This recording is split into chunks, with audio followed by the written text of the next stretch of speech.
what we're actually seeing here is what we call the public page, or the online consult public page. Each practice has their own version of this. So you can see that I'm using Stafford House Surgery today. So when we configure your platform for you, we set all this up and we send you your own unique URL to this landing page, and that's the URL that you would link to the banner on your website. Okay, so it's nice and easy. So going forward, you can direct your patients to the online consult banner on your website that we suggest you put in a really prominent position so they can see it. And when they click on it, they would then land on a page like this. But of course, it would have your practice name at the top. So you see, it shows the name. It also shows the address, just as a double check that the patient is on the right page at the right surgery. To the right over here in the dark blue box, you can see we've got popular topics. So as you get visitors to this page, clicking on the topics, reading the content, the system automatically detects which are getting the most hits, and it shows you the popular topics at the top. There is a bar in the middle here to search. So if a patient wants to start to type in a keyword, so if I've got headache, you'll see as I've typed in head, it's starting to search the content. We've tried to tag the topics with as many keywords as possible, but we can't always guarantee that every word or phrase that a patient enters will necessarily be searchable, because there's all sorts of ways that we could describe things, but in the main we hope that we've captured the majority of those. And if I just scroll down, you'll see we've got a page here full of what we call topics. And I mentioned the out-of-the-box package. Well, our solution comes with, I keep saying 75, I think it's gone up a notch or two. I think we might have 76 or even 77 topics now, because we keep adding them at practice requests. So it's about 76 topics in total that we can switch on for you and make available to your patients at go live.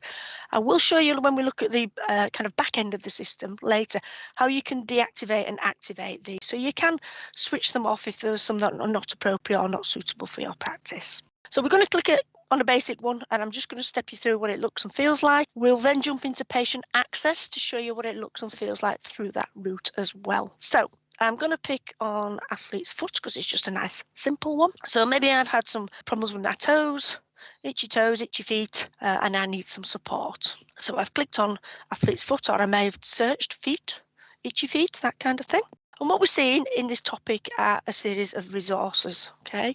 So you'll see here we've got information on athlete's foot, so find out more about athlete's foot on patient info. We've got a video that we can watch, so if some people prefer to watch a short video, and that's the likes of Dr. Sarah Jarvis from our patient team and her colleagues that have recorded those videos.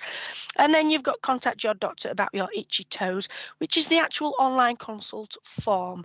So wherever you see the CE mark, that indicates that we've gone through the relevant clinical due diligence to have our forms CE marked, which I believe marks them as a medical device. So the hope is that our patients will click on these articles and they will read all this content and they will watch any videos that are embedded in here, and all being well, self-help, and in a perfect world, they'll drop off the website and not necessarily contact you. If after reading the guidance they don't feel that they've satisfied their needs and they wish to contact you for some more support, they can of course click to complete the form, and this is the start of the form. All the forms start in the same way apart from the heading being different, because that's based on the condition. You'll notice it looks like the .gov website, so we've tried to make it really clear and really easy to use and something that's familiar. We try to set expectations here as well, so you'll see right at the top here, it does state this service is for non-emergency queries only. For emergencies or urgent help, please click here. So again, we're setting expectations. If this person's really severely poorly, it's not ideal that they're sat on their laptop or their phone filling in an online form. Okay, so if it's urgent, then we recommend they seek alternative help. There's again at the bottom here, just before you start, there's a few, again, setting expectations or terms of use. So it does state that your practice will aim to respond within 2 working days. So we're trying to set quite a generic expectation, probably in line with prescriptions and medication. I know certainly for my practice, I know now that I have to wait at least 48 hours. So we're setting those expectations, and they shouldn't be basically chasing you ahead of that 2 working day period if they want to follow this up. If your query is not submitted, no details will be sent to the GP, so you've got to get through the whole form and click submit at the end. You must be over 16 to use the service, or you can complete it if you're looking after someone or caring for someone under 16. You must be registered at the practice and currently living in the UK. All the forms start with this same information. So I'm going to click start. A few more bits and pieces to consent to here. Whether your patients read them or not, I don't know, but it's there to protect them and to protect you. It's just basically saying that answers will be sent securely to the surgery and reviewed by the most appropriate team member. So again, we're setting that expectation that, it might not be your registered GP that picks this up. It could be a member of the staff, anybody that can deal with it. Your answers will be used by the surgery to identify you and make decisions about your care. Please answer them as accurately as possible and take the advice offered. Again, I do believe that patients sitting and filling in these forms are probably likely to do so in a more considered way and possibly provide more accurate information because they've got time to sit and think about their responses and their answers. So I think the quality of information you get should be better. So I'm consenting to that. I'm consenting that I'm 16 and that I adhere to the terms of use. And off we go. So once I've got past the first 2 pages that are just confirming a few things, I'm into the actual form and the questions itself. Now, again, some are a lot more complex than others, but they do have that clinical intelligence built in. You may find on some other solutions that all the questions are just free text only, allowing patients to put anything in. Ours have got structured questions, multiple choice, with that clinical intelligence built in behind it. So let's see what happens here. So I've got itching between the toes and I've not tried any treatment. So I'm going to tick that option and you'll see we get a window that pops up and it's giving us some guidance. It's telling us a little bit about what causes athlete's foot. It's encouraging us again, look, to read the leaflet and watch our video if you've not done so already. And I think most importantly in this example, it's stating very clearly that the pharmacist can provide effective treatment, which is the same as the GP would prescribe. And at the bottom, the green button says exit. So in this particular instance, because I've indicated that I've not tried to self-help and the condition that I'm presenting with, I have got options to go somewhere else other than the GP, it's going to throw me out.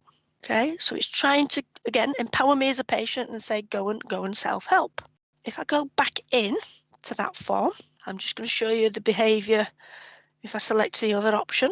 So if I answered that I got itching between the toes and I have used a treatment but I'm still having problems, again, it gives me some advice. It does try to redirect me to the self-help guides, which is fantastic because I may not have looked at them already, but it is letting me continue this time. I've tried to self-help, I'm still not getting anywhere with that. So continue, and it takes me to the next page. Okay.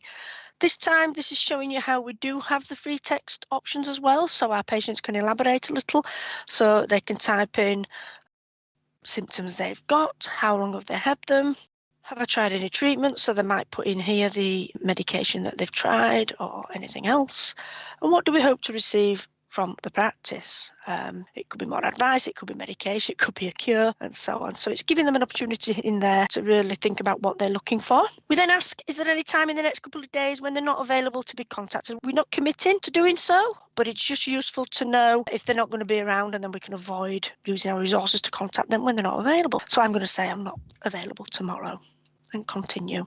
The next page is just a satisfaction score, so how easy was this to use? So I'm going to score that as a 5. And finally, it's just saying this service is intended for electronic communication between you and your practice. So it's going to send it securely to an appropriate member of the team, and they'll endeavour to respond within the timeframes set.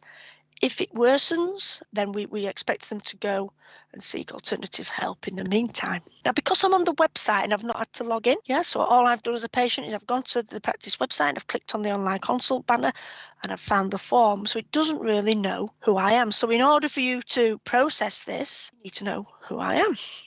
So I'm going to pop in some information. And how can I be contacted? So continue. At this point, the system's just checking that the data I've entered is valid. So if I've put an incorrect phone number in or an address, or I've missed some of the mandatory fields, it would tell me. Finally, it's just giving me an opportunity as a patient to just reflect back and check that I'm happy with the responses that I've given. I can edit them at this point if I need to, but if I'm happy with that and all's good, I'm going to accept and send the information. There's a statement at the bottom there about Article 9 of GDPR, just to explain that the data might be used at local, regional or national level for commissioning purposes, just to look at the kind of demographic data around gender, age, postal district, etc. in terms of who's using these facilities. So I'm happy with that.